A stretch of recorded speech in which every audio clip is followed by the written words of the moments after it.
So I don't know how the sound quality here is going to be. You'll probably get a little background noise from the stream here. This is one of my favorite spots in Montana. It's called Highlight Creek. It flows out of a place called Highlight Lake, which is a little bit southwest of Bozeman. I did terrible today. I didn't get a thing.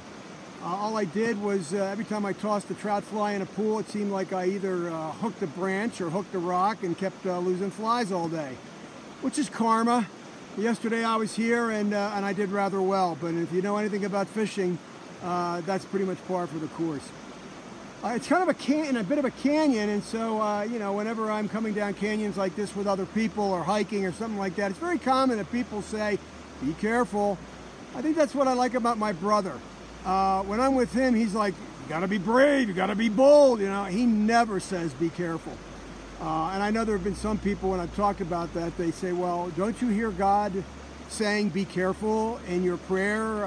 You know, it's the fifth commandment, stewarding the body that God has given you. No, God does not tell me to be careful in my prayers. What he says is slow down.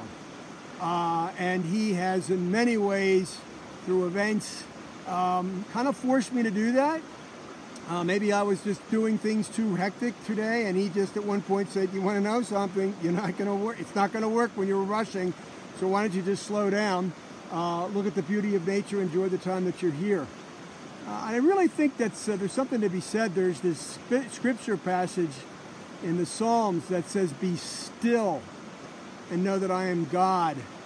Jesus never was hectic. Jesus took time to pray. Jesus went out into the woods. Jesus, he was a fisherman, and he was pretty good at it too. And I think maybe that's something, is that we're sometimes, people are telling us this, and really what the Lord is saying, no, but I want you to focus over here on this message, this scripture passage, this writing of the saint. And so I hope you're having a great week.